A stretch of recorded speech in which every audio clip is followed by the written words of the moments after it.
Hey folks, today is Friday, February 19th, 2021. Coming up on Roland Martin Unfiltered, broadcasting live from St. Louis, Missouri, where in an hour I will be moderating a town hall featuring Tishaura O, who is running for mayor of St. Louis. On today's show, President Joe Biden tours a Pfizer facility as the federal government continues to ramp up their efforts to get all Americans a vaccine, a COVID-19 vaccine. Also on today's show, rally being planned in Michigan after a white neighbor flew a KKK flag in a window facing a black neighbor. Yeah, not cool. Also, giving an update on conditions in Texas, where Congresswoman Alexandria Ocasio-Cortez helped raise $2 million for residents there, along with Beto O'Rourke, while Senator Ted Cruz was in Cancun. Also, folks, on today's show, if confirmed by the Senate, Chiquita Brooks, LaSure will become the first woman to lead the Centers for Medicare and Medicaid Services. Speaking of that, Neera Tanden could very well not be confirmed as the head of the Office of Management and Budget. Why? Because West Virginia Senator Joe Manchin said he's not going to vote for her confirmation because of her previous tweets criticizing Senate Republicans and Democrats. Dude, really? Really? That's weak as hell, Joe Manchin. Also in Maryland, black state troopers accused the agency of racism and discrimination. Also, Malcolm Kenyatta, a lawmaker in Pennsylvania, says he is running for the United States Senate. And like I said, we're here in St. Louis. We'll be hearing from Tishaura O, who's running for mayor of St. Louis. It is time to bring the funk on Roland Martin Unfiltered. Let's go. He's got it. Whatever the biz, he's on it. Whatever it is, he's got the scoop, the fact, the find. And when it breaks, he's right on time and it's rolling. Best believe he's knowing. Putting it down from sports to news to politics. With entertainment just for kicks, he's rolling. It's on go, y'all. It's Roland Martin, yeah. Rolling with Roland now. He's funk, he's fresh, he's real, the best, you know he's Roland Martin now.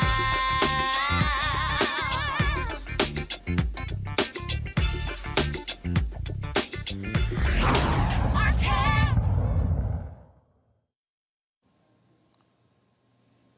Today, President Joe Biden toured a coronavirus vaccine plant near Kalamazoo, Michigan, as the nation is ramping up their efforts to get as many people as possible tested for, the vaccine for COVID-19.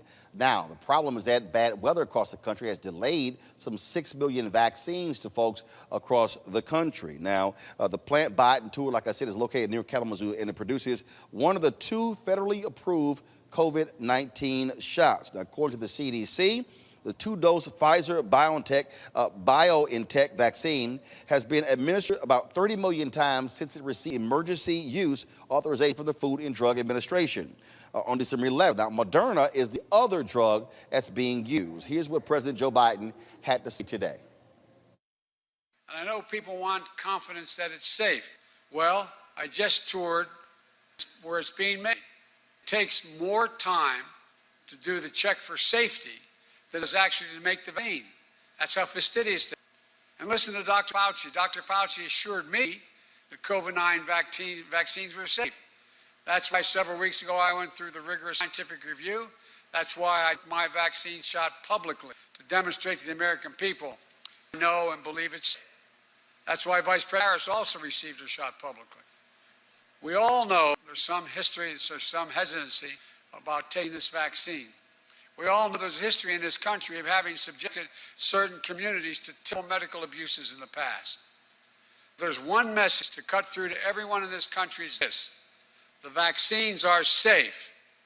Please, for yourself, your family, your community, this country, take the vaccine when it's your turn and available.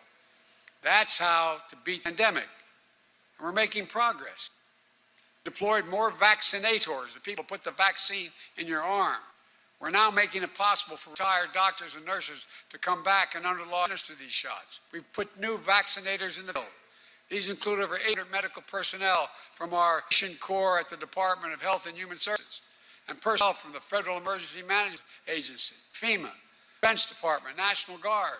Literally we're lining up thousands of vaccinators because one thing to have the vaccine is very difficult to get it in someone's arms. President Biden has made it clear he wants 100 million doses of the vaccine distributed in his first 100 days. He previously said that by July, every American will be able to access the COVID-19 vaccine. Also, Andy Slavitt, the White House coronavirus response advisor, says federal government, state, and local vaccinators are going to have to redouble efforts to catch up after the interruptions due to the cold weather all across this country. Speaking of that cold weather, Texas's faulty electrical power grid has returned to normal, according to the Electric Reliability Council, who says the grid will now be able to provide power for hundreds of thousands of residents still reeling from the devastating snowstorm that pummeled the Lone Star State. Now, authorities have ordered nearly 7 million people to boil their tap water before drinking it to prevent the risk of consuming bacteria that may have seeped into the pipes. Gallons of water have been delivered in the state. President Biden has also issued for generators and diesel gas to also be brought into the state. FEMA is also stepping in, doing their part as well. Beto O'Rourke, who lost to Ted Cruz by a couple of points a couple of years ago, has been working the phones with his team. He's been tweeting that they've actually sent out made more than 300,000 phone calls. Well, the last 24 hours, he's also been working with Congresswoman Alexandria Ocasio-Cortez to raise money for folks in need. Well, she announced that they had raised more than $2 million, and she is actually headed to Texas to stand with members there to distribute that money and resources to people as well. Let's go to our panel right now. Rob Richardson, host Disruption Now podcast. Michael Imhotep, host of the African History Work. Kelly Bethea, communications strategist. I got to tell you, Rob, it must be something considering all of the crap Republicans have talked, whether it's Ted Cruz, whether it's Dan Patrick, Lieutenant Governor, and others about Ocasio-Cortez, whether you have Governor Greg Abbott yelling and screaming about the Green New Deal, which has not even been approved. Yet here you have Congresswoman Ocasio-Cortez, who they deride for being a socialist, who's actually done more to help citizens of Texas than Texas Senator Phil Cruz. Yeah, I mean, that's not amazing, right? You have folks that are just so tied to this narrative that she's evil, AOC is evil, she's about socialism, so we trust her. And I'm afraid some people are just going to believe that narrative. Like when you go on if you go on Fox News, they will tell you a narrative, whatever you want to believe. You know, there is more nuance within a movie than there is on Fox News. Fox News will make up a character and they'll tell you that Ocasio-Cortez, we don't know why she's bad, she's just bad. And all of a sudden we got to like Trump is good. We don't know why he's good. There's no he's good. He's not doing anything that's good, but he's just good. He's fighting for us. He's making America great again. People believe this garbage for whatever reason that they want to. They see now, because it's clear as day. He left the United States of America.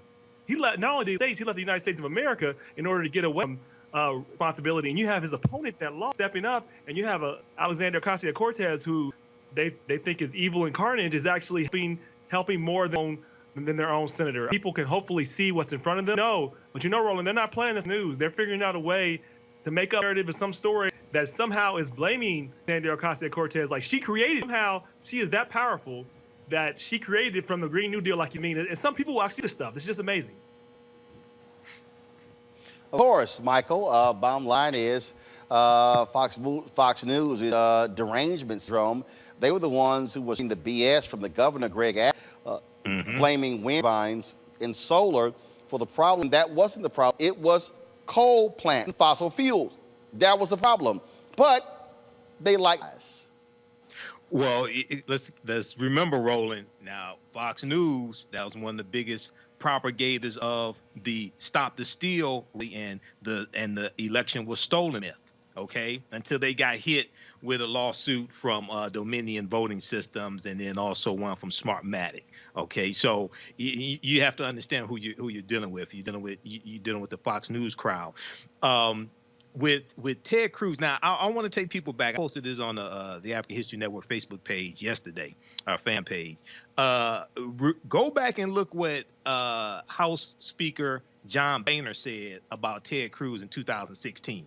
He called Ted Cruz Lucifer in the flesh.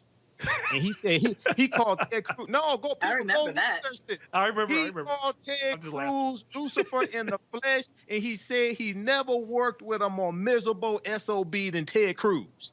Now, this was one Republican, old white man, talking about another Republican, younger white, well, Hispanic white, whatever he is. But I mean, so when I saw that about Ted Cruz, he got caught. He got caught. Then he booked a flight Thursday morning for 6 a.m. to fly back. Originally, he's supposed to come back this weekend. He got caught. Now he's trying to put the manure back into the horse, so to speak. Okay, they like that joke down in Texas. But anyway, so you have a lot of people, you have many Democrats calling for him to resign, and he should. Okay, but what he won't, but they should push and call for him to resign. But Alexandria Ocasio-Cortez, who many of them hate, and they can't really tell you why they hate her. And if you ask them what socialism is, they can't tell you what it is either, most of them. Okay? She's doing more to help them than Ted Cruz is. And then Ted Cruz wants to blame his children. He wanted to put the blame on his daughters and bring his daughters into it. Okay? So he's spineless, but it's the same guy who Donald Trump insulted Ted Cruz's wife. But then Ted Cruz, it carries Donald Trump's water. So this is who you're dealing with. That's why he has to be voted out of office. He's up in 4 more years, I think it is. That's why he has to be voted out of office. Here's the deal here, Kelly. And bottom line is this here. When you talk care, compassion, you have Republicans who love trash Ocasio-Cortez, Congresswoman Ilhan Omar, Congresswoman Young Presley, Katie Porter, always about the squad. The reality is, you see the lie, the disinformation, and making things up coming from Republicans out of my state of Texas, and they screwed up. And what? Here's the crazy thing.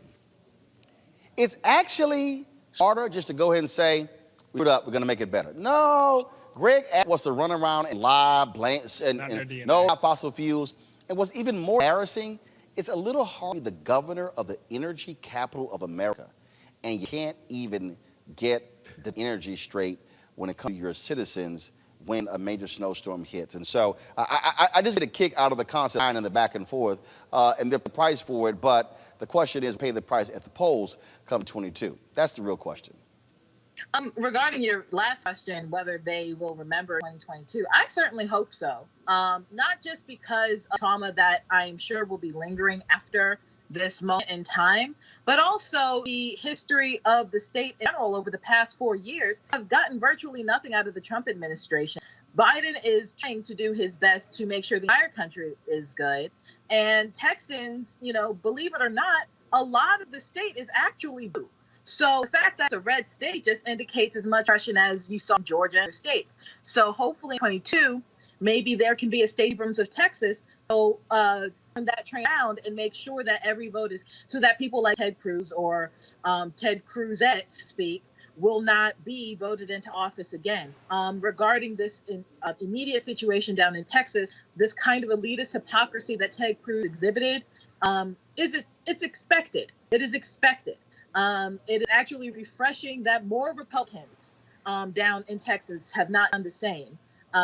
But somewhere along the line, they realize that they are actual public servants, whether they serve themselves in the public or whether they actually serve the public remains to be seen in the future. But the fact of the matter is they're still on the ground, still trying to help these people out or themselves. We don't know. But they did not go to the country that just tried to build a wall around to keep their citizens out of our country in order to escape something that's happening in their home state. Ted Cruz is going to have to answer for that. And to Imhotep's point about him throwing his daughters under the bus, I wrote an op-ed about that in Black with No Chaser yesterday. And I literally said, he's not just a bad senator. He's a bad dad. What kind of dad actually, he threw He's a bad husband, too.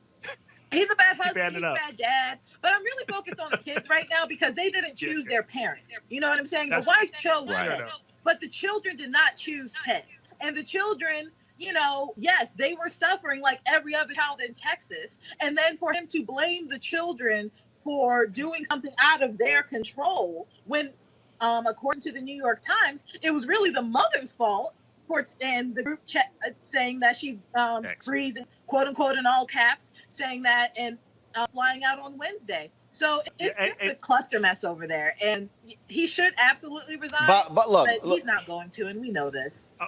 No, he's not. First of all, look, he's not going to resign. But now, hold on. I'm not about being. Here's the greater issue. The greater issue, Ted Cruz is a liar. That's what Rafael Cruz is. The greater issue, again, is how we have bad policy that impacted millions of people. People have died from hypothermia as a result. And you have folks who are hell bent on, well, but it's, no, actually, it's not even small government. See, that's a lie. See, Republicans even promote that. Says Republicans don't believe in small government. They believe in government they control. That's what they believe in. They don't believe in small government. Okay, but they don't want to pay government they control. They don't want to pay the infrastructure for this. That's what I'm trying to say. Like, but they spin it as small. But you know, but it's not. But you know what though? It's not. No, but see, it's even to deal with the infrastructure. Here's really what the fundamental problem is in this country. The problem in this country is, yes, we like doing shit cheap. And then what happens is stuff explodes or bridges fall or things crumble, catch on fire. And then we go, oh, what are we going to do?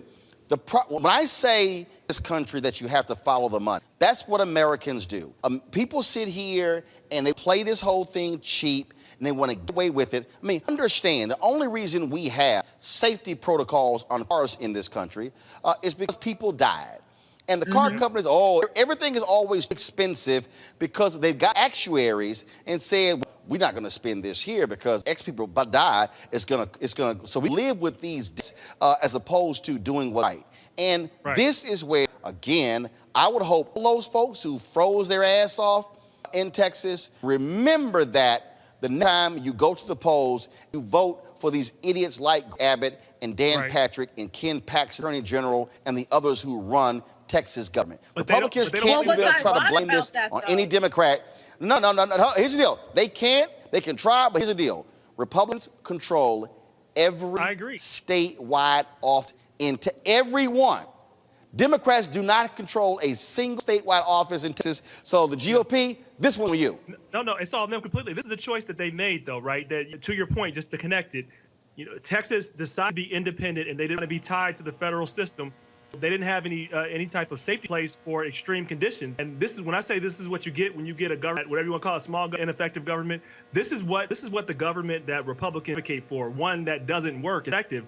One that when you need it, it's not there. You've let it drive. And tax cuts to people instead of investing in infrastructure. This is what you get. I hope people understand that, to your point. Rob, like, my thing is, the irony is, had they actually invested in renewable energy and other energy options and things like that, they wouldn't be in the situation that they're in right now. If they actually weatherized the pipes, they wouldn't be in a situation right now. So there's a lot of things to consider. Agree. Now, let me ask you, let's go to our next story, and that is Senator Joe Manchin of West Virginia has announced that he is not going to vote for Neera Tanden, who's nominated by President Joe Biden to be his budget director. Why? Because he didn't like her mean tweets about Republicans and Democrats in the United States Senate. Now, keep in mind, Manchin voted for a number of Trump's judges. Manchin voted for Jeff Sessions to be Trump's attorney general. Manchin voted for Brett Kavanaugh to be on the Supreme Court. Michael, this is what happens when, again, Democrats, you have a 50-50 tie, and one person can actually cause things to tumble down. Now, here's the deal, okay? That's Manchin's vote. I'm not assuming every Republican is going to vote against Neera Tanden. Susan Collins, Lisa Murkowski, Mitt Romney, Ben Sass, any of them could actually vote for her. She still wins. But again, this shows you Manchin's thinking. But what gets me is we just dealt with 4 years of Republicans. I didn't see the tweets. I don't read his tweets. Say nothing. And this dude is tripping on some tweets she sent. Sit your punk ass down, Joe Manchin. Well, I've said this before about Joe Manchin of West Virginia. He's spineless also, close to, he's not as bad as Ted Cruz, but to me, he's close to it. I remember after Sandy Hook and Joe Manchin was sitting there crying with the parents of the survivors and talked about he's a dad too, things like that. But then when it came down to it, it was a vote or something he didn't support. It was dealing with background checks, if I remember correctly. He didn't support it. So, yeah, Joe Manchin is one of those in a Trump state. He's one of those Democrats that needs to be voted out of office. I've been saying this for years about Joe Manchin. You really can't count on him, and this is an example of that. So, you know, all the tweets from Trump, and not only that, intimidate. When you had the dealing with the Ukraine call and the hearings dealing with that, and then Trump intimidating the witnesses while they're testifying with tweets, all different types of things like this. So yeah, you know, he's spineless once again. This is another reason why Joe Manchin needs to be voted out of office. But this whole, oh my God, her tweets, did you really say that? I mean, sit your whiny asses down. Her past tweets have nothing to do whether or not she could be the butt director, Kelly. Nothing. No, they don't. I do believe that you need to do thorough investigation on people who are going to be appointed to positions such as this. I do not believe that such criteria in these investigations should include tweets when you are a private citizen. I do not, especially when said tweets do not reflect on job that you are assumingly going to be appointed to. Manchin is definitely a crit in this regard.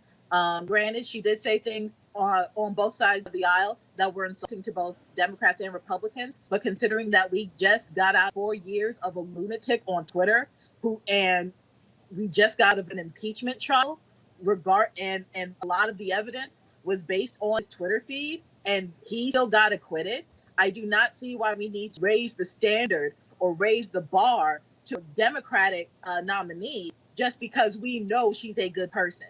It's like we lower the bar for people that we know are bad, but we raise the bar even higher for those that we know are good. And it's just not fair. The bar should stay where it is, and you should govern yourself accordingly. Manchin is not doing that. Rob, I'm sorry. Again, here's the deal. We're going to have to put up with Manchin's crap. He wants to control the agenda. You already see people in his state pushing him when it comes to $15 living wage, and he doesn't want to support that. The point is this here, and Democrats are going to have to challenge him. But you also blame Ken Cunningham for being a dumbass, for sitting here, sexting while he's running for the United States Senate. I blame Gideon, who couldn't Susan Collins in Maine. I blame the candidate, all the money raised, Amy McGrath, her sorry ass. Charles Booker should have candidate. And so the bottom line is here. If Democrats actually had some candidates who knew run real campaigns, you wouldn't be a 50-50 tie. Yeah, that is part of it. I'm going to say, really to Kelly's point, so Democrats to be saints and get to do whatever. So the standards we're putting in place now. So if you do anything wrong or you say something that's a little bit off or is not absolutely politically correct, then you have to get fired. Apparently, if you're a Republican, you get to commit insurrection. You get to, betray the country. You get to do these crazy things. So I want to make sure that while we are trying to make sure Trump, of course, we certainly go to the extreme, as Kelly said, to just help out and let Republicans drive the agendas. I would say that, Democrats focus less on to appear bipartisan, to figure out how this Republicans who won't even vote to hold that try to kill them accountable and actually focus on getting things accomplished. So to me, it's also the leadership of the party and everybody else should be pushing a couple of things. We've talked about it before. D.C. and Puerto Rico should make that a vote. Like, you can tell them you don't have to get rid of the filibuster on anything else, but you got to do this and put some pressure on Manchin to do that. That needs to, because Joe Manchin is in Virginia. So let's be real. Like, he's going to do everything. He's running against Joe Biden at this because he's in a red state right now, and he's going to do everything he can to show or just make up reasons.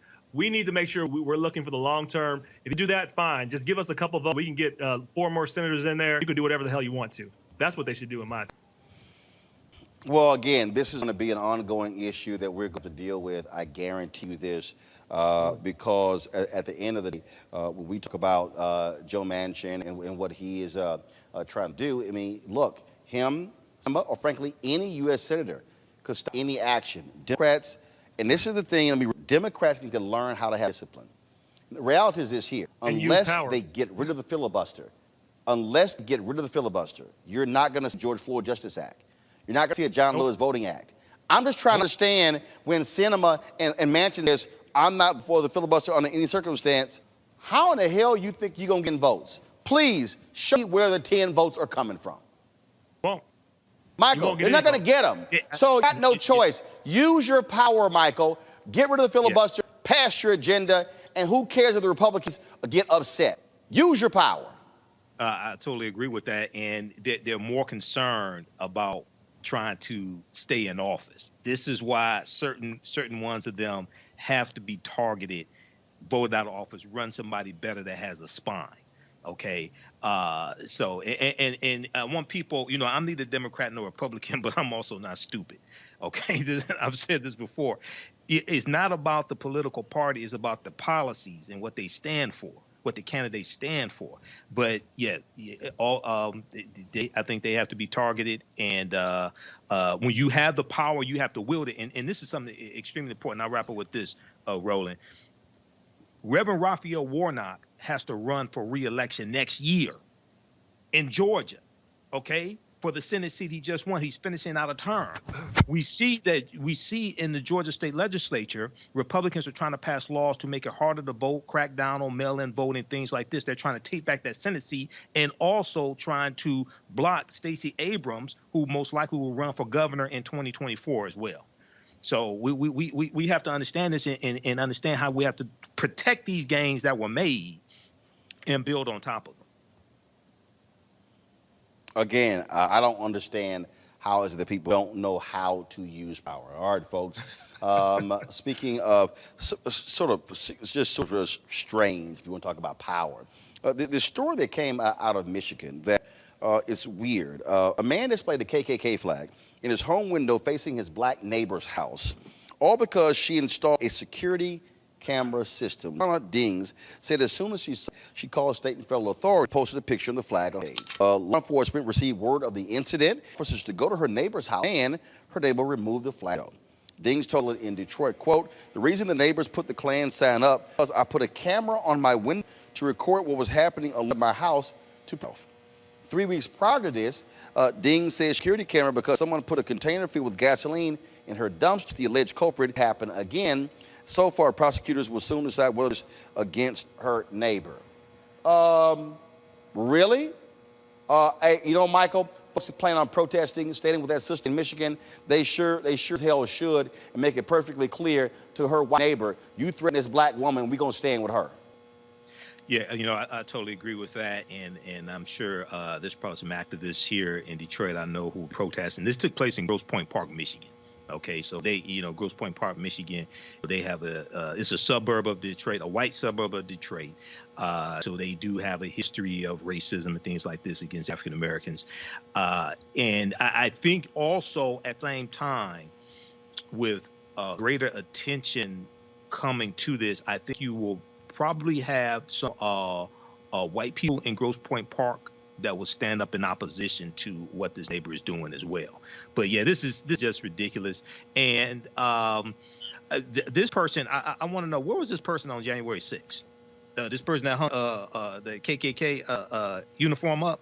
Where were they on January 6th, 2021? Here in Michigan, or were they at the U.S. Capitol? I'm just curious. Look, they probably were sitting rocking their America Great Again hat as those who were tearing up the Capitol on that particular day. Folks, I got to go to a quick break. We come back, we'll talk about Malcolm Kenyatta running for the United States Senate in Pennsylvania. We'll be back. Roland Martin broadcasting live here from St. Louis, Missouri. Roland Martin Unfiltered. We'll be back in a moment. When you think about the fact that 2043, we are going to be a nation that's majority people of color. I've really focused on this a lot on television, on radio, and my speeches. That my focus is trying to prepare us to have demographic power while also having educational, economic power at the same time. Because there's nothing worse than having demographic numbers but then you still don't have that economic power, that political power, and education power. Well, you and I think most people know and understand that education is what we've got to impress on all of our people. We've got to help people to understand that if you want a decent quality of life, if you want the kind of quality of life where you're not having to worry about your food and your nutrition and, being able to pay your bills or buy a house, then you've got to become educated.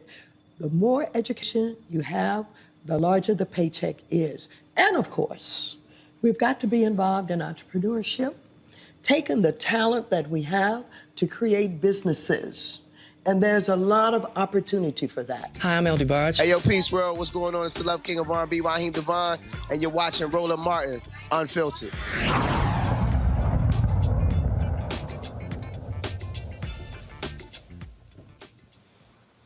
Folks, Pennsylvania lawmaker Malcolm Kenyatta announced yesterday he is running for the United States Senate in Pennsylvania. Pat Toomey earlier announced he was not going to be seeking re-election. A lot of folks are running for this seat. The lieutenant governor of the state has already announced it. This is one of the critical seats that Democrats are targeting in 2022, hoping to expand their majority. This was a video that Kenyatta put out. He is an openly gay man, and he also recognizes that's going to be an issue, but he says, bottom line is, that is the diverse state that he believes Pennsylvania is. Check this video out. Government hasn't worked for working families like mine. I know what it's like to see an eviction notice, to work a minimum wage job. My first one was at the age of 12, working to support my family. My dad was a social worker. My mom was a home health care aide. No matter how hard they worked, they struggled to make ends meet for me and my siblings. And unfortunately, my story isn't that unique. It's familiar to Pennsylvanians all across the Commonwealth. Working families from Philly to Erie, from Scranton to Johnstown, from Bethlehem to Uniontown are resilient and leaning on one another. But Pennsylvania and America are at a crossroads. After 4 years of division and just over a month since a failed coup at the United States Capitol, we face a question of who we want to be as a country. But we also face a recognition what's been broken has been broken for more than 4 years. We have to answer the question at the heart of every campaign. Who should government work for? We need policies that actually speak to working families and lift them up. We have to choose. Are we going to go down the path of darkness? Or are we ready to bring a new day to Pennsylvania? A new day that demands we acknowledge how out of reach the American promise has been for too many of us. A new day where we confront head-on challenges in healthcare, in climate, in gun violence, and poverty. A new day where we don't just talk about justice, but we make it real in our lifetime. A new day where no matter who you are, who you love, how you worship, you get a fair shot. It's time for a new day, Pennsylvania. I'm Malcolm Kenyatta, and I'm running for the United States Senate.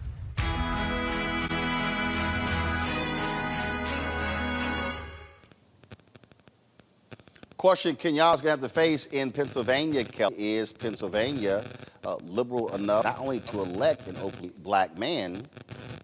Democrats often say outside of Pittsburgh and Pennsylvania is Alabama. I'm sorry, Roland. I'm having a hard time. I did hear the question. I don't see why we, or not we, but Pennsylvania, the state, cannot vote a black gay man in the Senate. If we as black people have constantly and consistently voted white, straight men into office to represent our needs, I don't see why white people pay the same when it comes to this black gay man.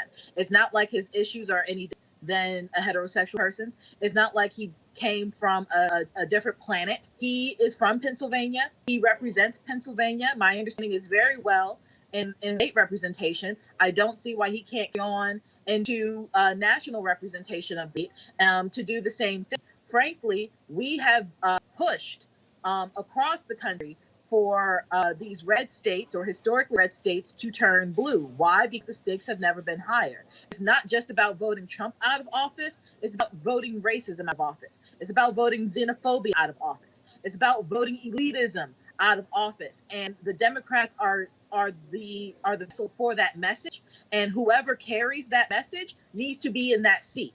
So in my view, Kenyatta I don't see why he shouldn't be in that seat. I just don't.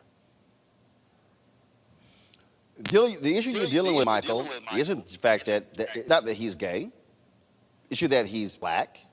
Issue liberal is that he's black liberal. We're talking about Pennsylvania. We're talking about and again, I'm telling you, look, when you talk about the state, you talk about in terms of how folks there, again, Democrats have always had sort of these moderate, middle of the. So the question is then going to be what kind of candidate comes out. The Republicans are going to call anybody liberal. Hell, they called Joe Biden a socialist when he ran in Pennsylvania. What Democrats are. So let's just be real. Let's just be real clear, okay? In terms of what you're dealing with here. But these are the issues that are going to come up. He has been a strong voice in the Pennsylvania legislature, but we're dealing with, again, let me say it again, Democrats will tell you, is Pittsburgh and Philly and the suburbs, and the rest of the state is Alabama. Yeah. Alabama. Right. Well, you know, Malcolm X used to say, anytime you're south of the Canadian border, you're in the South. So I live in Michigan, you know, I totally understand that. What he'll have to do, I've seen him on MSNBC a number of times. He's very dynamic. Not sure who else is going to be running. We'll have to see how everything matches up. But what he will definitely have to do, build a multiracial coalition, focusing on the policies, with COVID relief, whether we deal with supporting a living hopefully to pass by the time this election happens. Hopefully pass by this time. This is what we don't know. But understand how policies impact people across racial, ethnic, gender lines, what have you, to build that coalition to win as U.S. senator. So we'll see how this matches up. We'll see how this turns out. But good luck to him, though. But he is dynamic. I've seen. I could tell he's passionate. Also, it seems like a real commitment to his constituents and to trying to make their lives better. The thing that people have to understand, Rob, you're going to see Democrats are going to be extremely cautious. They're going to be looking for, frankly, moderate candidates. When we start talking about the places that are going to be in competition in 2022, the United States Senate, trying to find a candidate to run against Senator Marco Rubio in Florida. Significant Cuban vote, Venezuelan vote. Democrats probably are going to say, hey, do you nominate somebody who is Latino? Counter that with Senator Marco Rubio. You're going to replace Burr, who's not going to run for re-election in North Carolina. Same thing. You're dealing with a state where typically you're going to have moderate Dem, maybe center-right Dem who's running. You're dealing with that as well. Now you talk about Pennsylvania as well. Of course, you got Johnson in Wisconsin, in many ways, is just like Pennsylvania, with Midwestern folks who are far more conservative than they normally are. They reelected Scott Walker there as we had 2 terms. So the question really is, for the left, okay, is how do they run candidates in these states to win the primary and to win the general? Will the DSCC put thumb on the scale again and pick candidates? Because you got to remember, in Tennessee, they chose a white male, veteran, raised a lot of money. The sister raised $82 and put him in the primary. Yeah. So then got crushed in the general. Yeah. So I have a different take on. I think like how liberals should talk is they should talk about issues in that way, and be how they frame them, and come from a point of view of, and just like Michael said, I think it was Lyndon Johnson that said, "What conviction? People have to believe what you're in." So you can be moderate on things, but everything in moderation, even moderation, you can't be moderate on it. You have to have some conviction that you believe. So I don't buy into this belief that you have to be one or the other. I don't even know what they mean when they say it has to be a candidate. It is a candidate communicate that can multi-coalition to bring people together. And what their ideology is, if they have some convictions and they can move, you have a chance at winning. I think you have no chance in states, specifically in an off year when you have a Democrat in office. Traditionally, with history, always the opposite party in power You know snooze is gonna find a reason to get people that done. They're gonna be energized. Sure that your people are energized. And I don't think it ought to say somebody. Rob, Yep. Go ahead. no, but Rob, but it's been real. Rob, you're in Ohio, okay? That conversation is happening right now. That conversation is happening. Nina Turner, who is running obviously for Congresswoman Marshall's seat, but the question is, what kind of candidate are Democrats going to put up in Ohio? Is it going to be a strong progressive, a strong liberal, or is it going to be Sherrod Brown's been a white elected 3 moderate? times. He's not a moderate. I mean, Sherrod Brown is in Ohio. He is not a moderate. Right. For populist. So you can't do it. Wait. Remember, Sherrod Brown has been reelected. They put up a vote. They have not been able to win that second seat. Yeah, I know. I was running statewide. I have a lot of experience in that. I won 2 million votes, actually, third most in history. Trump was able to bring out more people than we've ever seen. So he drove. What the right did is they figured out a strategy, focus, and bring out.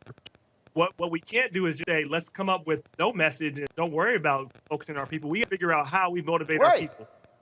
And I think we did wrong in Ohio, and I can say this. I got 2.5. I outraised my opponent. I had to depend upon a greater structure that wasn't going to invest in people. They didn't make the type of investments that Stacey Abrams made. They weren't intentional about their young people. They weren't intentional making sure we had a real effort to make sure we were black folks. And you see less votes. Look at how Joe Biden did in the state versus how I did. Percentage, he did worse. So there was no infrastructure into that or long-term place. That has to be a part of your strategy too. And you what moderate? Right. Well, that was going to be one of my points, Rob. Hold on, Kelly, hold on. But let's be clear. One of the reasons you did not have the infrastructure put in place in Ohio, because Hillary Clinton lost to Trump 450,000 votes in 2016. Democrats said, look, if she had lost by maybe 100,000, okay, we can compete 4 years later. Their deal was like, hey, we're not putting the money in. Now the issue that you're raising, and Kelly and Michael, you can speak to this, is going to be that issue is, do you give up on it? Is a Senate seat, how does that change? Rob Portman is not running. Is it going to be a Congressman Tim Ryan? Who's going to be the nominee? The reality is this here.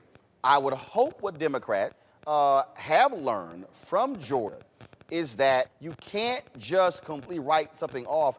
Yes, they have dynamic candidates, but you have to have a strong infrastructure, and you don't start 6 to 9 months before the election. Right now, Democrats should be focused on building coalitions and building in Ohio today, Wisconsin today, Pennsylvania today, North Carolina today. Otherwise, you're trying to play catch up. Kelly, go ahead, then Michael. That was a part of my point, Roland. Especially if we're going to use what Stacey Abrams did in Georgia as a model for future campaigning throughout the country. A large reason why that model was so successful is because there was blatant voter suppression in Georgia to begin with. Now, when you say the anecdote of, same as Pennsylvania. Pennsylvania, the same. Same as Ohio. A million people were taken off of the rolls. That's exactly my point, Roland. That's what I'm saying. When you're talking about your anecdote about how you take Philly and Pittsburgh and surrounding suburbs out, get Alabama. Well, Alabama is a state that is suffering from voter suppression. So we need to tackle that. And whatever candidate is willing to tackle that, whatever Democratic apparatus, what have you, is willing to tackle that, that's how we're going to turn Pennsylvania blue, not just for presidential elections, not just every 4 years, but for real. And that's how it's going to have to be in Ohio and every state that's red. Because like I was saying earlier in your program regarding Texas and them in this freeze, a lot of their constituents are Democrats. And the reason why that state is red is because of voter suppression as well. So we need a candidate anywhere who will tackle that and has a model to tackle that.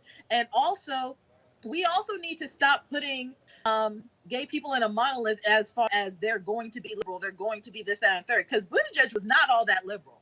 He was quite moderate. So we need to take into consideration that maybe Kenyatta won't be as liberal as we think.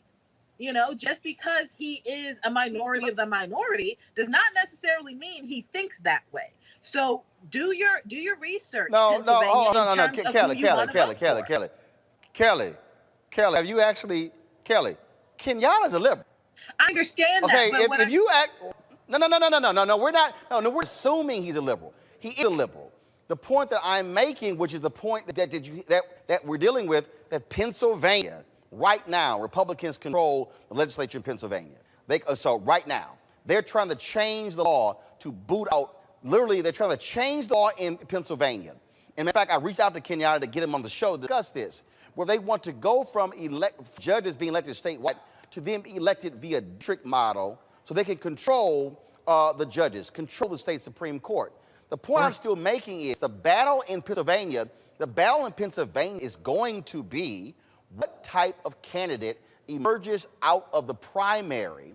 And Democrats have historically elected like Senator Casey, who is deemed a moderate, center, maybe center-right candidate to appeal to non-Democratic voters, to appeal to independent voters. What I'm saying is that's real, that he is going to have to deal with that, Michael. If I'm Kenyatta, I'm focusing on driving an agenda, voters out, how to win the primary first. But Democrats are going to be dealing with this very issue. Is this candidate too liberal? Is this candidate the right mix to appeal to independents, all these other people? But what Democrats have better learn from the race in Maine, race in Iowa, and Amy McGrath in Kentucky is that if you have a candidate, Michael, that excites the voters, it don't matter if they liberal, it don't matter if they moderate, it don't matter if they're conservative, your ass is gonna lose. And you can raise $50 million like Amy McGrath, and you can be left $30 million and you got blown out. Yeah, I agree with that, because you're going to have somebody who can galvanize support, get people to turn out, and energize people. Okay, energize people, and we have to also understand. See, this is going to be a off-year election. It's going to be a midterm election. So typically, in midterm elections, the turnout is less than a presidential election. So you have to have somebody who can energize the base, and then they have to take a page from Stacey Abrams and turn out those disaffected voters, turn out those voters who normally don't vote, target the youth, but deal with the policies and show directly how policies will directly impact people's lives and make their lives better. But yeah, you're right about that. You got to energize. I'm tell you right now, what Kenyatta's gonna face are Democrats trying to decide early on how they're gonna pick a middle road person, and what should be happening. This is what really should be happening. And I'm a quick, very short, 20 seconds each. I think what Democratic Act should be doing right now is applying pressure to the DSC, Chuck Schumer, and say, don't you pick our choices before the primary. I believe if Charles Booker could have beaten Amy McGrath if they had not made her the anointed one. She barely beat Charles Booker. He would have gave McConnell a hell of a lot better race than, frankly, she did. Absolutely. And so I just want to get what y'all about that. Should DSCC sit out primaries? For you, Michael. Yeah, I think they should sit out and let the people decide who the candidate's going to be, as opposed to trying to anoint the candidate. Definitely. Kelly, should they sit it out, or should they put their thumb on the scale, pick a candidate who can win the primary, they think can win the general? I don't think that they are much enough to make that decision at this point, as by last election. So I think they should sit it out. I don't think they will. But in the case that they do not sit it out, I really need them to listen to the constituents of Pennsylvania and other jurisdictions. And I also really need them to do their thorough research on each individual candidate who is running a Democratic ticket, and not because of some type of backroom deal and we want a certain person in office because of X, Y, and Z. Definitely need to do their research if they're going to not sit it out. But I do believe that they should sit it out. They should do. What do you think? Do the exact opposite of what they do. They lose a lot, so do opposite of what they usually do. So they should sit out good candidates, be good candidates, because they're not very good. I got you. All right, folks, I appreciate it. Thanks a lot. all of you for joining us today. I got to go to a break. When we come back, we're going to chat with Tishaura O. She is running for mayor of St. Louis. We'll be chatting with her right here on Roland Martin Unfiltered after this break. We'll be back in a moment. For Black Americans, Right. because of slavery, because of the complete destroying of the past, there really is no direct connection to various African countries. Right. But the reality is for Latinos, and even if you use that phrase, first of all, I'm from Texas. So in Texas, Hispanics is used. Other parts of the country, they say, no, call me Latino. Other folks, call me Chicano. And so you also sort of have that going on. There's a connection with country as well. Right. And so if you're from Mexico, if you're from Colombia, if you're from any other particular country, it's, yeah, I'm here, but I'm also from there. As opposed to, no. This is my country. This is I'm involved in everything here. I think that's also something that's also at play. It is at play, and it's unfortunate because it happens even when we're not talking about politics. I think that Latinos, the word, it's very divided because we all have this allegiance to this other place that we came from. But I believe that that's not helping us. That's not unifying the country. We need to come together and understand that this is where you're raising your kids. This is where you're paying taxes. This is where you're living. This is your country. This is where it matters. You know that there is not a piece of your life that government in some way does not involve. I mean, I crack up with these conservatives who talk about down to your name. Everything. Down to your name. Everything. I mean, just if you actually sat down and said, okay, what part of my life? Let me try to find something in my life that government in does not have a part of. I can't think of a single thing. You can say, fine, they don't impact my marriage. Yes, they do. Because you got to get that marriage license. Yep. From the birth to the tomb. And if you're going to be here in the United States of America, whether you like it or not, you got to know about it. You got to know its history. Because when somebody knows about you more than you know yourself, that's slavery. That's volunteer slavery. Yeah. So it's almost like double the education we got to pick up of what this place is all about, how it works, how it runs. I'm a firm believer, being in 112 countries, that you got to think global and act local. But you better act local. What still impacts and what creates change is when we mobilize. When we say we're not powerless, and if I get with you and you and you, and all of a sudden it's 10, then 20, then 100, then 500, then 2,000, then 5,000, all of a sudden you have mobilized people, that creates that voting power. And then when you throw somebody out, it catches their attention real quick. But not only just that, they have to know what it is that they're standing for. Because if you have friends that talks politics, then of course we're having a decent conversation and I'm being educated at the same time. But if my group of people are not talking about that, then I still don't know. So I can unite with you, and then I'm making sure that you have the voice, but what if you don't have the courage to speak? So you're still getting a group of people together that don't know how to do nothing. For me, the reason I see the value, so my parents worked elections. They volunteered for campaigns. They ran phone banks. I remember being 7, 8, 9 years old. It was like you had no choice. It's not like you had a vote. It was like, yo, go over there for the next 8 hours, stand there and hand out these pamphlets to anybody who's walking in, and then we'll bring you lunch, and then you got some water for yourself. It was kind of like, okay. Again, that wasn't like my brother could say, nah, we gonna stay at the house.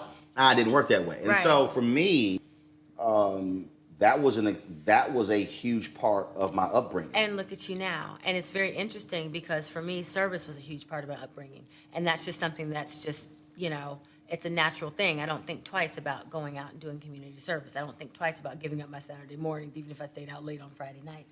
I don't think twice about going to church in the mornings. I think that might be even bigger than than the civics piece in schools. I mean, I think that at this point, having that in schools at least gives the children the opportunity to go home and ask their parents, so Mom, Dad, what is this?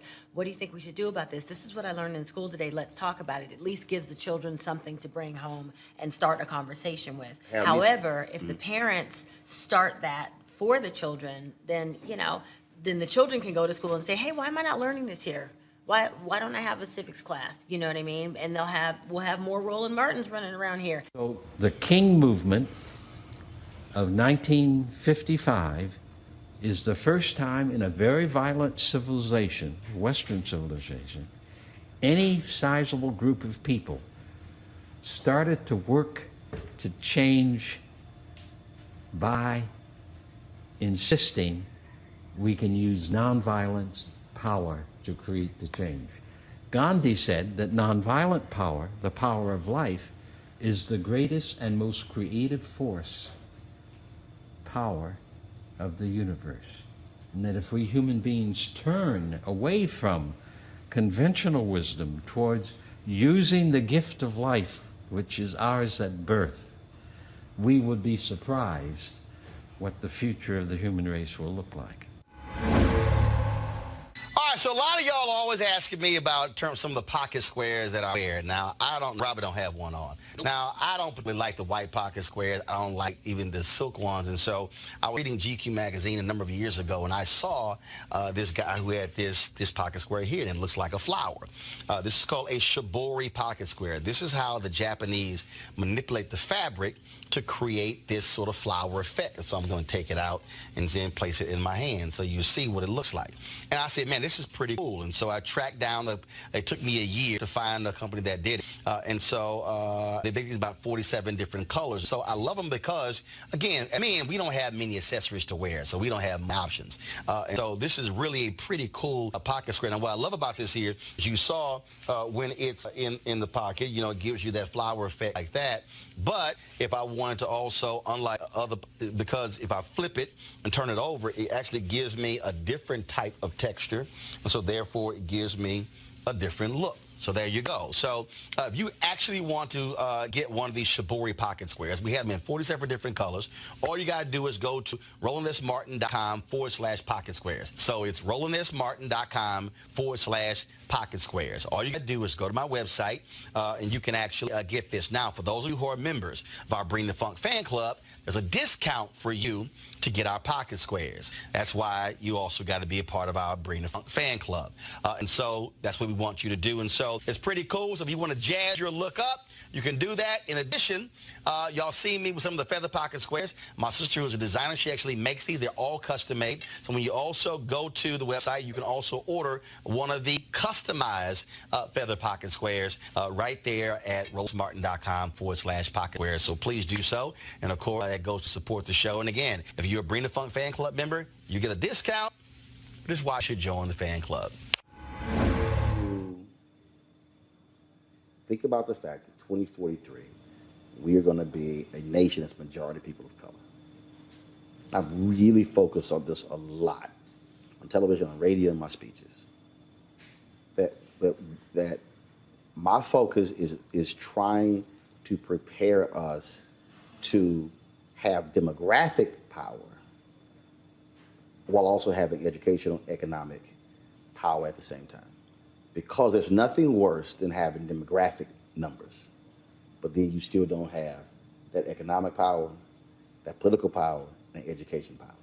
Well, you know, you and I think most people know and understand that education is what we've got to impress on all of our people. We've got to help people to understand that if you want a decent quality of life, if you want the kind of quality of life where you're not having to worry about your food and your nutrition and, you know, being able to pay your bills or buy a house, then you've got to become educated. The more education you have, the larger the paycheck is. And of course, we've got to be involved in entrepreneurship, taking the talent that we have to create businesses. And there's a lot of opportunity for that. I'm in the world of fiction. That's what I do. I'm an actress. I spent 35 years in this business. I've been in the business since I was 14. I was discovered in a basement theater in Philadelphia, a basement called Freedom Theater. And that's what I do. I play for a living.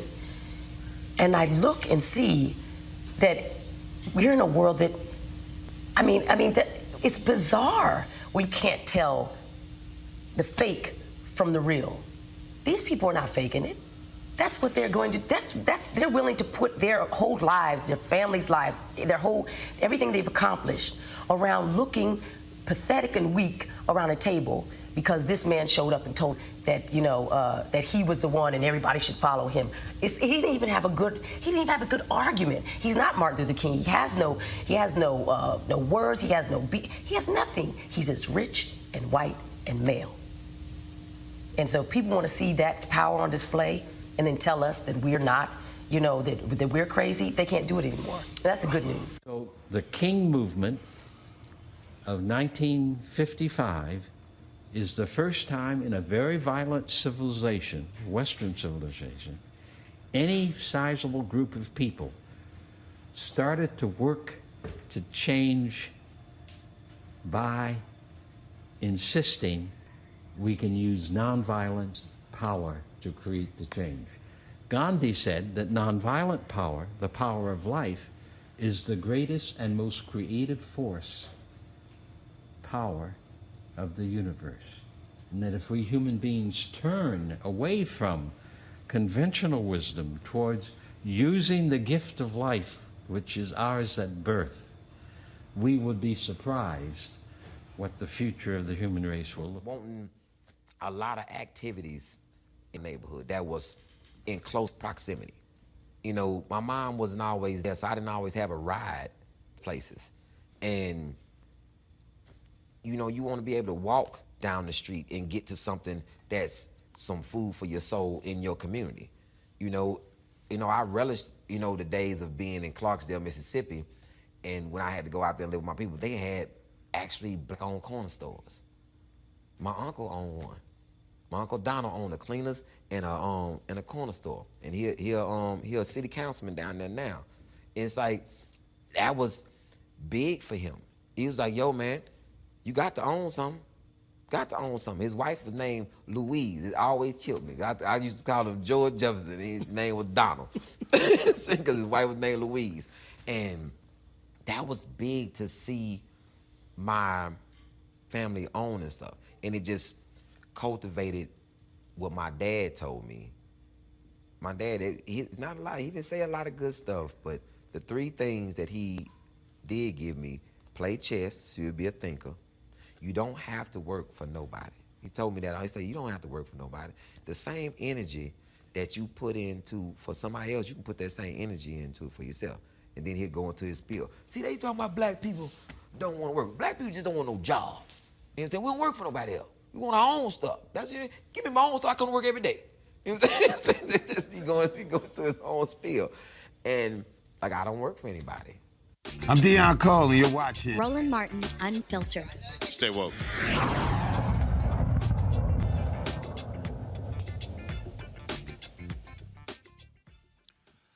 All right, folks, welcome back to Roland Martin Unfiltered. We're broadcasting live here from St. Louis. I've been saying for the last couple of years, any of you who watch this show, we've been emphasizing the importance of all elections, not just presidential elections, not just U.S. Senate, not just congressional, but also gubernatorial races, state races, and also local races. Every race matters, whether it's mayor, whether it's city council, whether it's school board.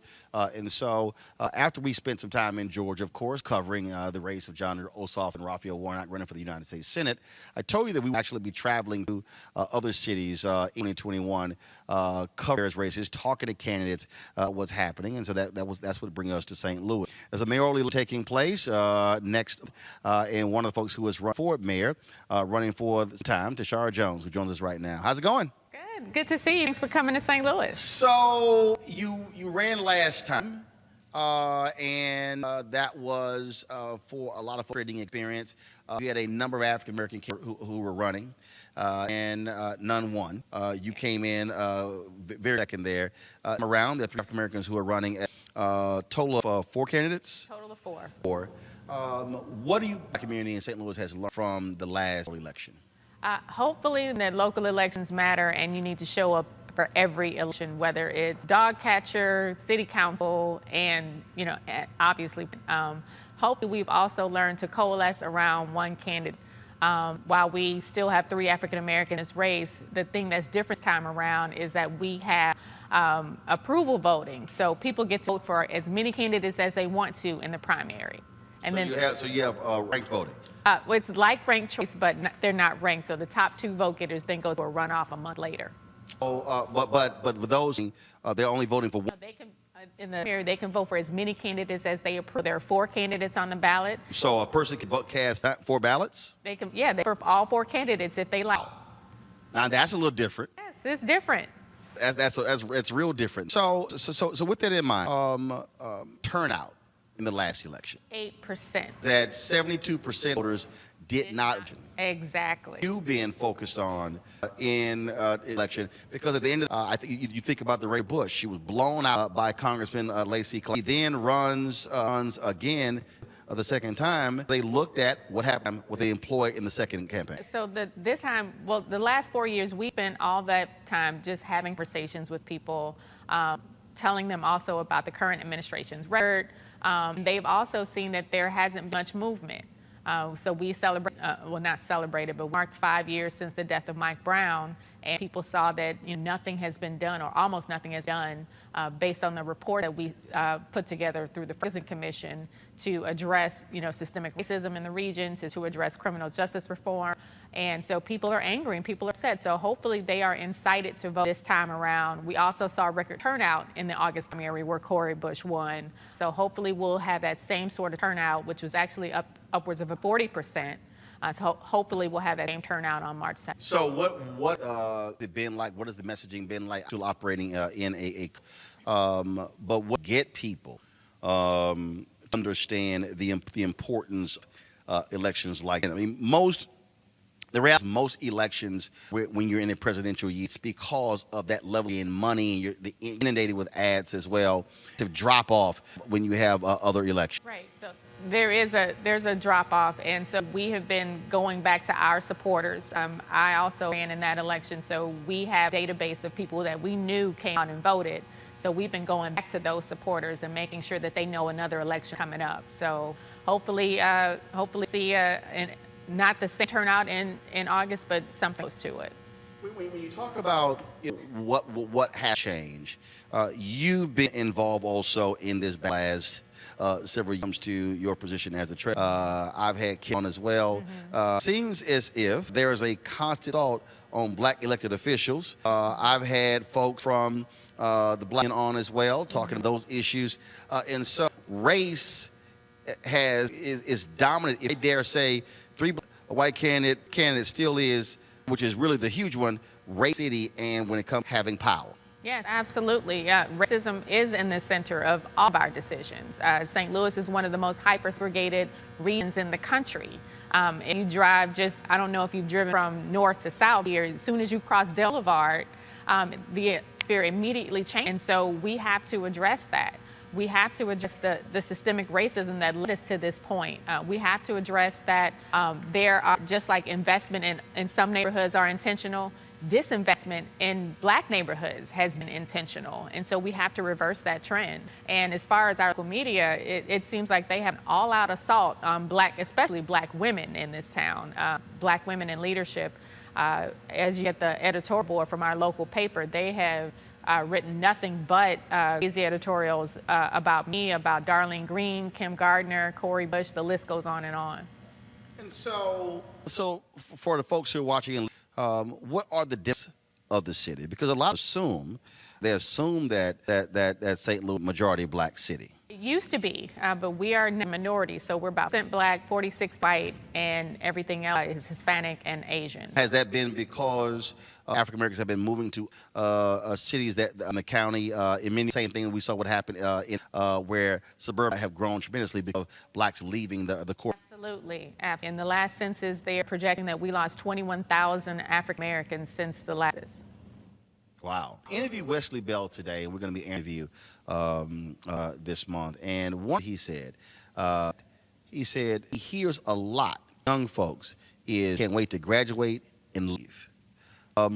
How are you going to address? Because if you're drained on talent, that's really how cities die. It's sort of like if that next generation is a church, that church gets going to die out. That church will eventually fade away because not enough members to support it. What is your plan to stop that from happening? Well, we have to provide opportunities for our young people to thrive. And right now, we don't do a good job of that. So that means we need to push diversity within our union. St. Louis is a huge union town, and there are so many tables that I sit around with union leadership, and they don't look like me. So we need to push there. We need to take care of our industries. Right now, our industries are like biotech, healthcare. So how can we push diversity there? We have 2 flagship universities that train doctors that go all across this country, yet we aren't training our doctors that graduate from our local high schools. So how can we develop a pipeline to train the next generation of health professionals? We have a HBCU in the center of town. How can we lift up HBCU to train the kids of the future so they can take these jobs and take my position someday? But we don't do a good job at providing opportunity for our young people to thrive and survive here. Is it another huge problem that you have to deal with? And explain to folks, because you legislature as well, this weird ship in this St. Louis, the legislature wants to run the city. Right. And for folks who don't quite understand the dynamic. Yeah, so our legislature they say that they love local control, but every chance they get, they take away St. Louis's local control. And so I think. I'm sorry, hold up. You mean the people less government and get out of I'll just be checking. Exactly. And I'm a recovering legislator, so I saw this in action when I was in the legislature. But I think that we don't do also a good job of building relationships with our legislators. I served with our current governor, and so if elected, I look forward to rebuilding that relationship. And I think relations to primary. So we have to do the hard work. And also have them realize that if they try to destroy St. Louis, they destroy the state. We are the economic engine of the state. Between ourselves and Kansas City, we provide 2/3 of tax revenue for the entire state. Wow.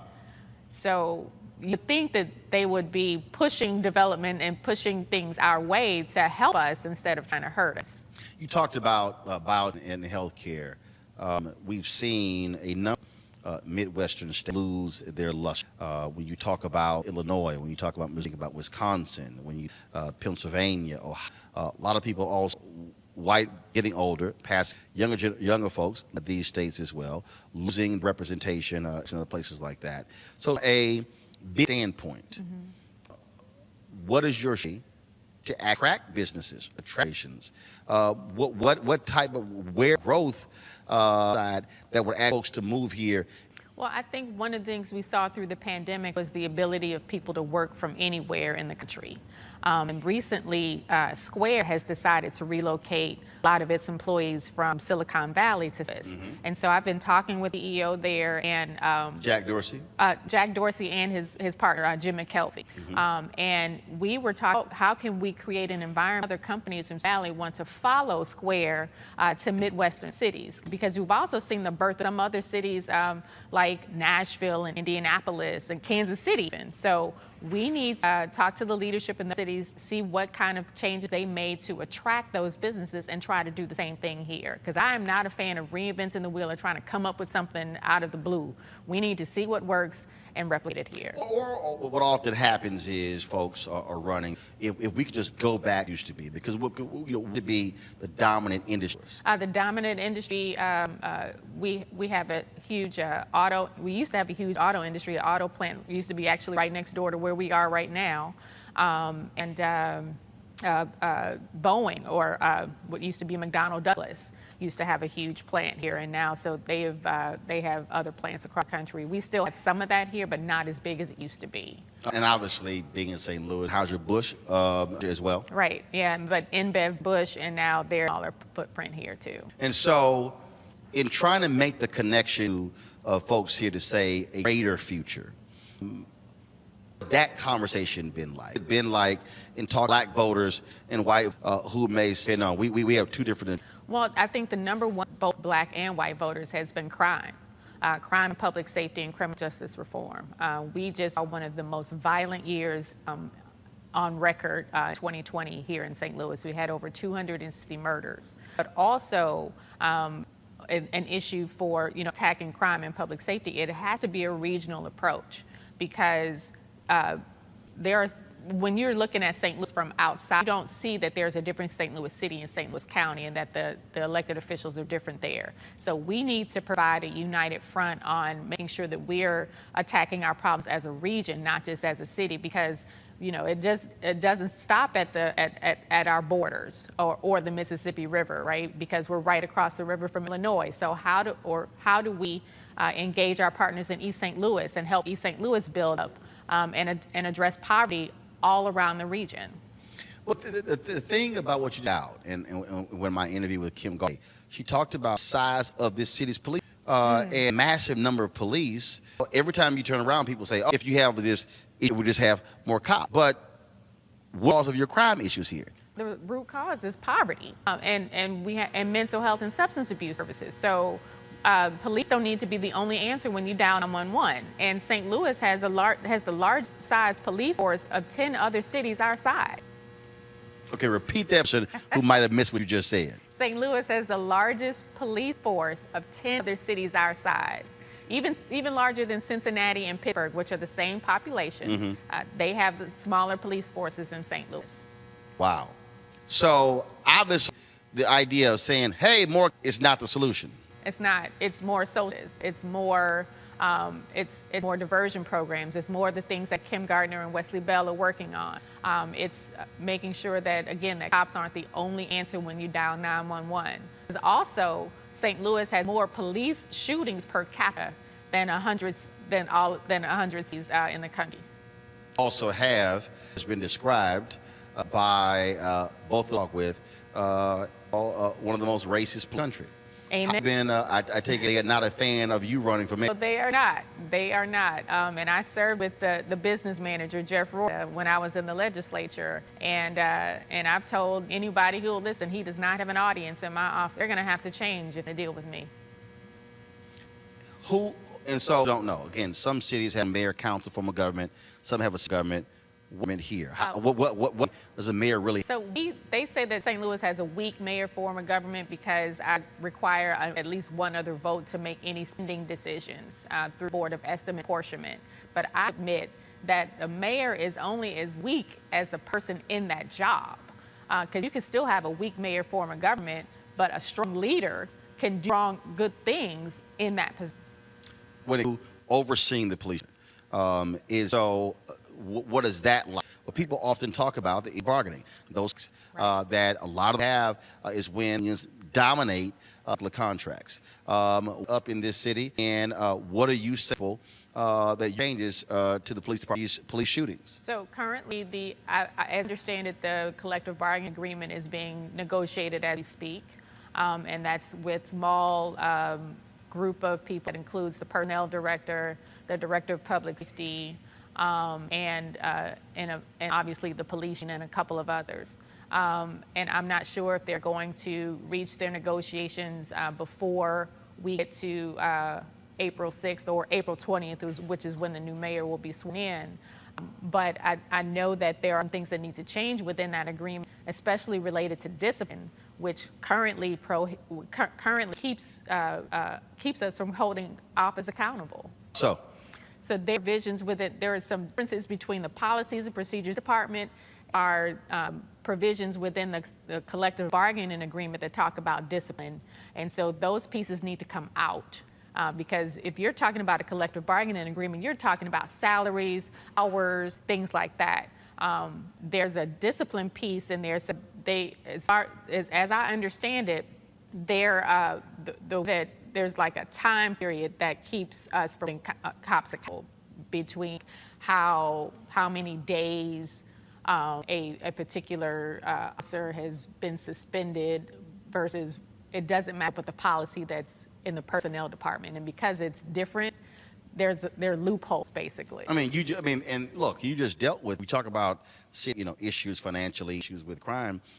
Just settled for $5 million. Yes. A black police who was undercover during protest. White didn't know who he was, beat him, and in this black cop $5 million. And what I'm trying to understand is, where are the fiscal conservatives in Lewis? Agree with these police abuse? I haven't seen them. I have not seen anybody be angry. There was another case that I think that also made that old of a female officer who was killed while they were playing Russian roulette one night with other officers. So that's another pending case, and they tried to cover that up. So if there's any outrage, I haven't seen it. That is, look, I mean, I cover cases, cover stories all across the country. I tell you, I probably have done, the only I would dare say covered more cases of problematic police officers would be NBD compared to St. Louis. Wow. I mean, it's like, it comes up, and it's these because of the story where they were these cops who racial epithets and other group, significant police officers. 22. And then you had a battle with the police chief as to whether or not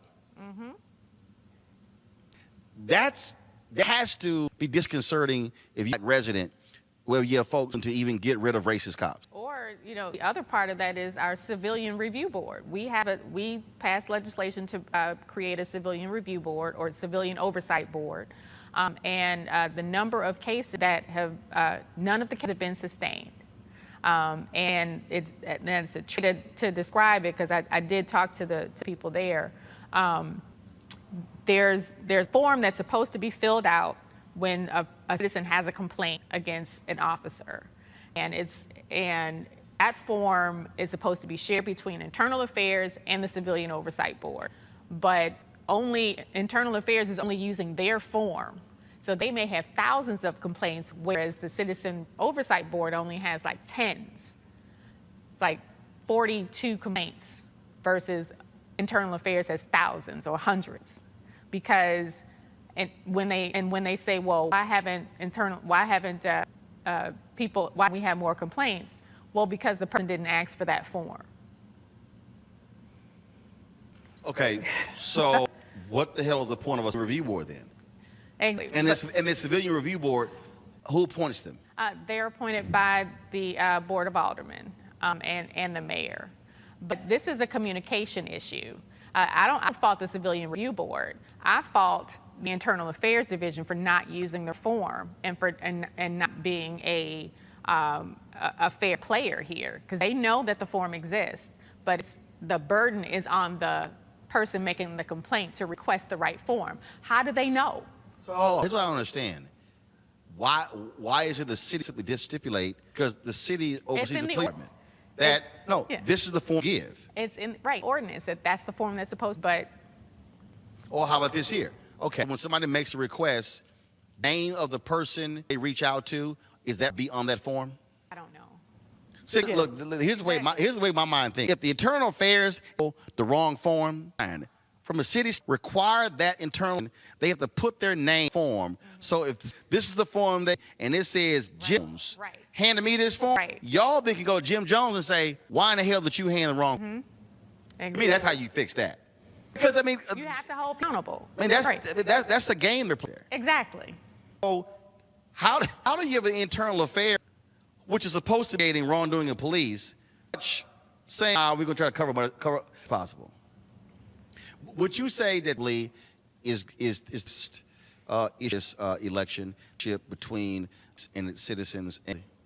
That's one of them, and addressing crime in our community. We have the reputation of being one of the most violent cities in America, and so when people look at coming here or relocating here, companies look at coming here, they're like, no, because if they type in St. Louis, and that's the first thing that comes up on a search. So no, I'm not going to want to go there if they're the most violent city in America. So how do we push back on that narrative? How do we take care of our people? How do we change that narrative to make people want to come here? But we have to take care of our people first. And how are you using to change that? Because the reality is it's been built up over a long period of time. And so because it's been built up over time, it's not going to change overnight, but I think a strong mayor with strong leadership skills is going to be a strong champion for this region and for the city. is what's changed that narrative.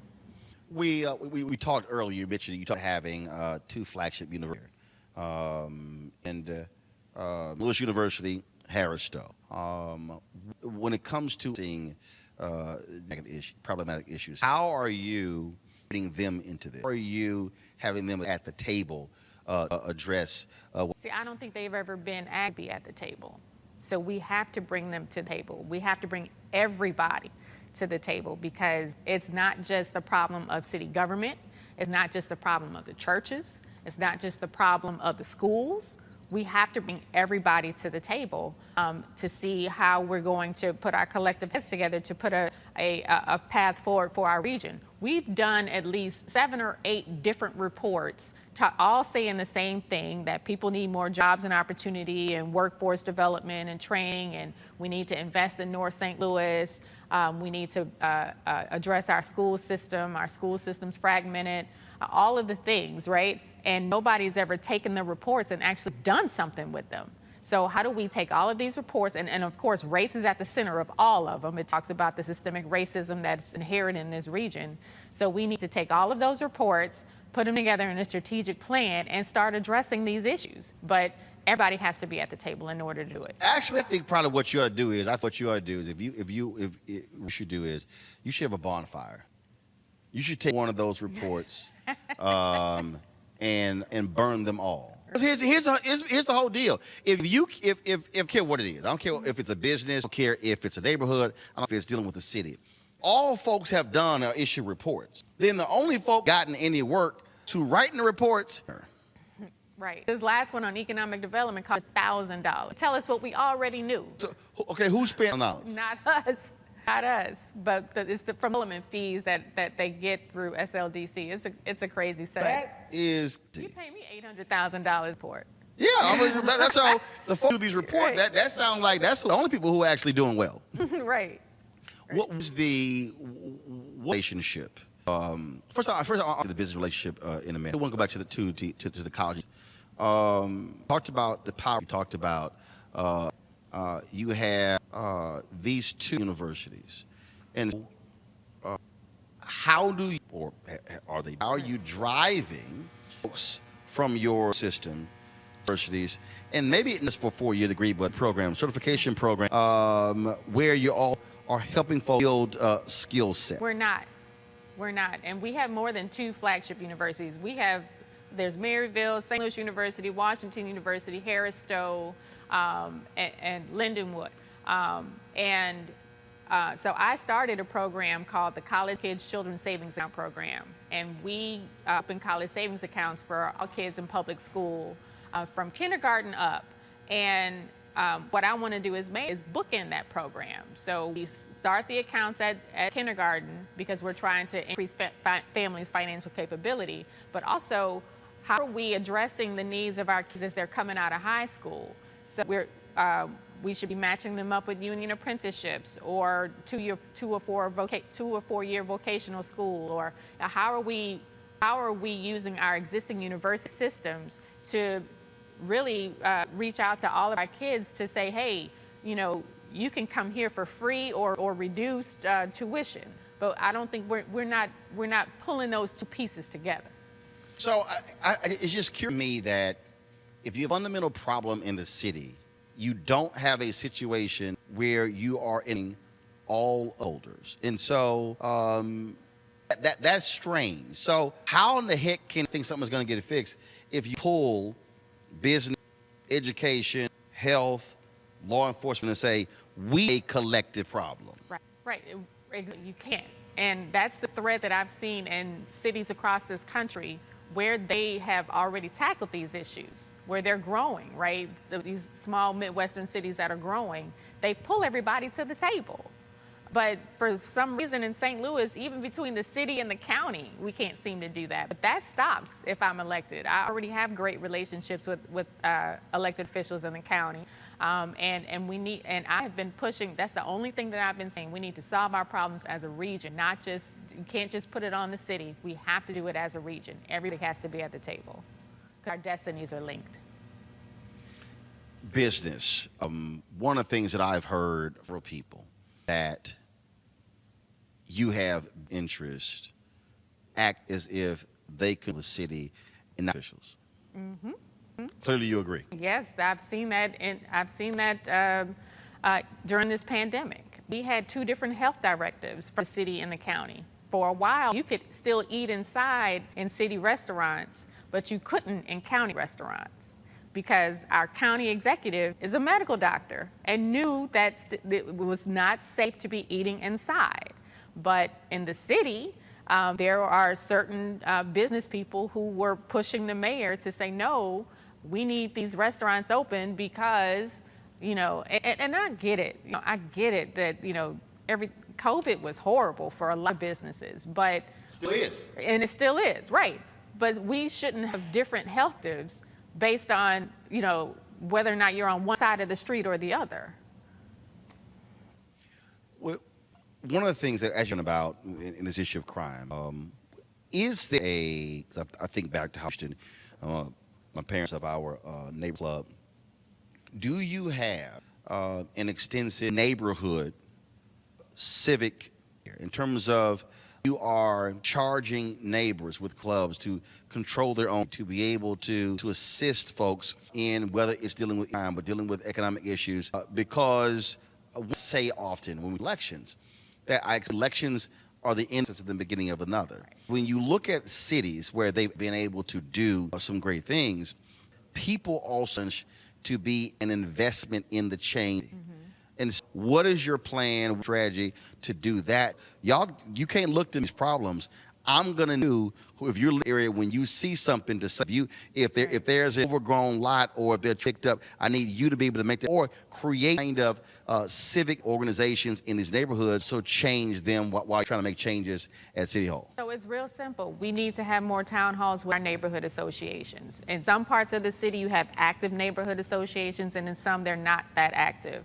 And so I plan on having town halls frequently, bringing all of the department heads with me. So when we're sitting in front of, hopefully, as COVID lifts, when we're sitting in a room with neighbors in that area, and they say, we've got illegal dumping, or this lot is overgrown, or these are the issues we're having, then that department head is right there to handle that situation.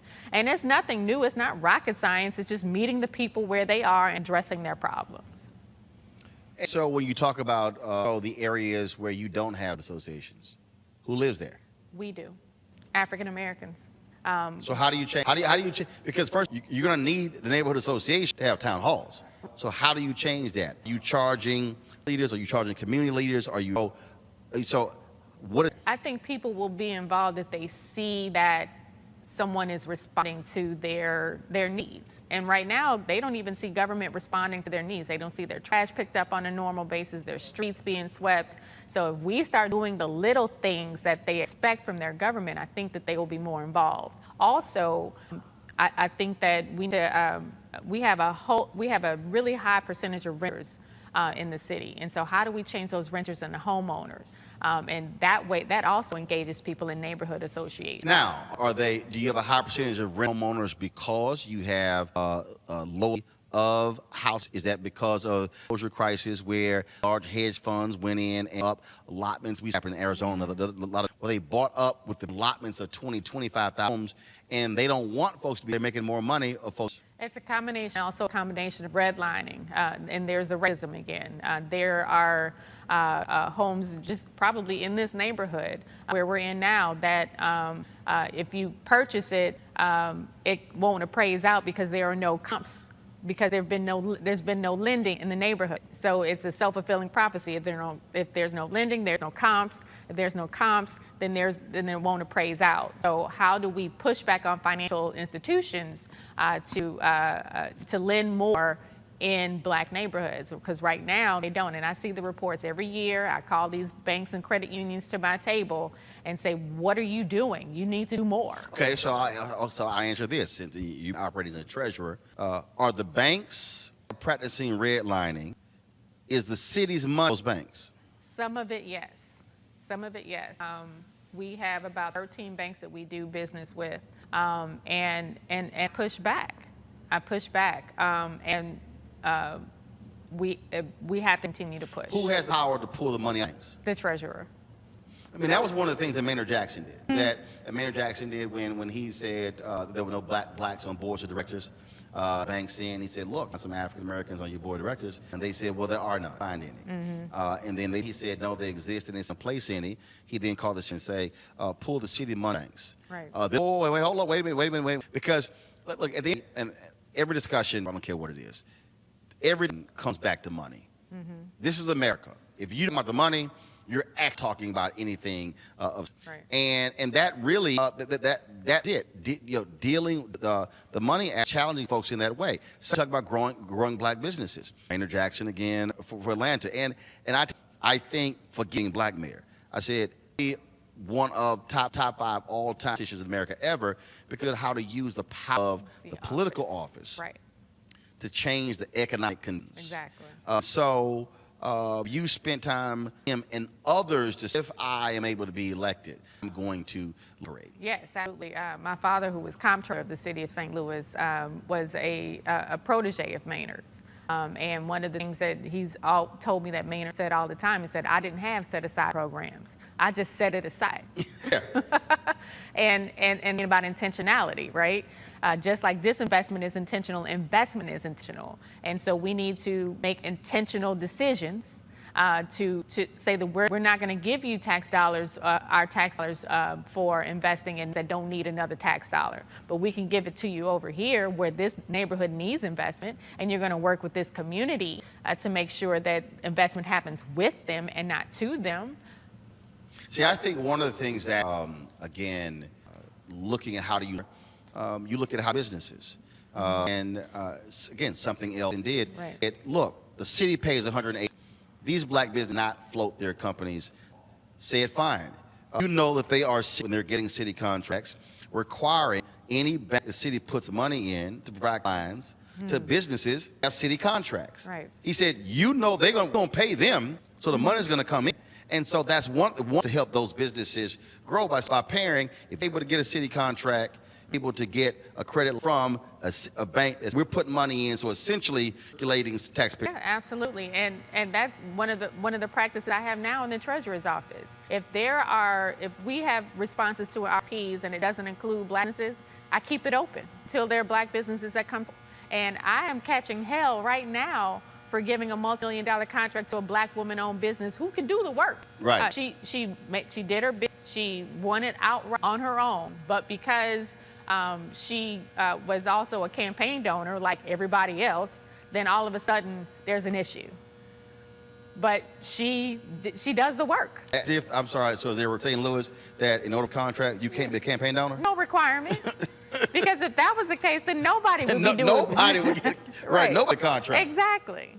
That is I think one of we've been talking about on my show for the last year, and I've been in this hashtag where's in economics, that what happens, we spend a little time about criminal justice reform, mass incarceration, and I keep saying, if you don't make the money a part of that, they got no problem with us talking about everything that don't have the money. But as Coretta Scott King, when she said, when my mom started talking about the money, that's when they killed him. Exactly. That's when they killed him, because he talked about universal basic income.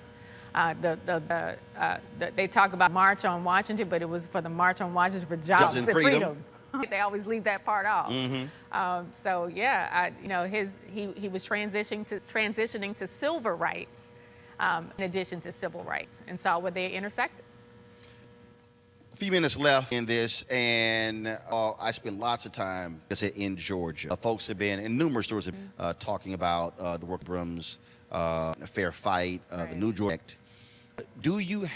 Is there an entity or entities who are to replicate that effort? Relying by saying we can't wait on campaigns, wait on politicians to do it. We have to be able to mobilize and organize. We have energy that took place after Ferguson. That happening, and role are they playing in this election? Absolutely. That's Action St. Louis, led by Kayla Reed. And she's doing a fantastic job. Action St. Louis had not been here pushing the envelope, educating our voters. We would not have seen the election of Kimberly Gardner. We would not have seen the election of Wesley Bell. and they were a key player in my race in 2017. They've endorsed me in this race in 2021. They have since launched called the People's Agenda. And they are going to use that to hold our elected officials accountable. They've been pushing on closing the workhouse, which is a jail that should have been closed years ago. It's uninhabitable. And so, yes, we have Action St. Louis on the ground, pushing the envelope, making changes in elections, in electoral politics, educating our voters, registering people to vote. And I see them becoming the next New Georgia project. There's somebody out there who is saying, I had no time for this. I don't trust none of y'all. Any of this stuff is going to change. It's not going to have any relevance to me whatsoever. The camera there on the left, into that one and talk directly to that person as to why they must engage in this election March 2nd. Let's talk directly to them. What would you say to them? I would say two things. Number one, you should be able to succeed here regardless of your skin color, who you love, how you worship, or whatever zip code you live in. And right now, St. Louis does not provide that opportunity for you. And as mayor, I will provide that opportunity for you. And the second thing I would say is, you know, it's one thing to have a vision and a platform, but it's something totally different to actually implement that vision and platform. And that's exactly what I've done in the Treasurer's Office over the last 8 years. I'm the only candidate in this race that has the executive experience of turning a vision into a platform, the management experience of managing a staff of hundreds and a budget of millions of dollars, and the national relationships to put St. Louis back on the map. Because that's what we want, right? We want to make sure that St. Louis participates in growth like other Midwestern cities our size, and it is our time. You need a champion and a fighter in the mayor's office, and I will be that mayor. Now, someone, and I've seen some of y'all comment, you know, y'all know we're doing the show at, what y'all say, YouTube and Facebook and Periscope like that. And someone said, Roland, there are 3 black candidates running, and why aren't you talking to all 3? One called me. So the point I'm making is this here. And, we travel around this country, reach out to people reach out to me as well. And on the show, hey, we're basis. When I reached out to Tishaura, I said, I have to sit down and chat with you about the mayor. The reason, and this is why I keep also watching what we do, because the reality is MSNBC will not call her until, let's go ahead and unpack that for y'all. Same thing. These folks were not calling Cori Bush upset. Y'all remember Justin? I had him on my shines when he was running for Lieutenant Virginia, but it wasn't one Lieutenant Governor of Virginia. MSNBC called him, said that his first interview after he was not going to be on Rachel's show was going to be on my show. He said because Roland, when they did call me. And so that's why for us to understand the power and importance of black platform, be able, as the Paper Freedoms Journal wrote, 1827, we our own cause to have spoken for us. So we certainly appreciate all the watch, and that's why we want you to support what, and you can do so, of course, to our Cash App, $RM Unfiltered, pay.me/R Martin Unfiltered, Venmo/RM Unfiltered, Roland at Roland S. Martin, and of course, you can also mail to us in Inc. 1625 K Street Northwest, 400 Washington and 6. We always end the show. All the folks who support, so y'all can go ahead, all those credits beginning. Tishaura, appreciate being with you here. Good luck March 2nd.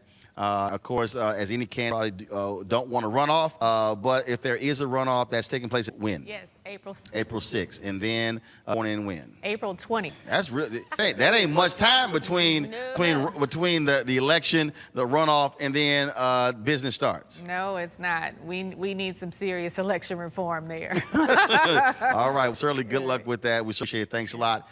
Thank all of you. Back in the studio on Monday. Don't forget, so we're on the road. We're going to be in Atlanta. Then, of course, we'll be listening live from Tuskegee, interviewing Fred Gray, 90-year Gray, on Wednesday in Tuskegee, and we'll be in Jacksonville, Florida on Thursday. We certainly appreciate it. Thanks a bunch. Y'all take care. Holla!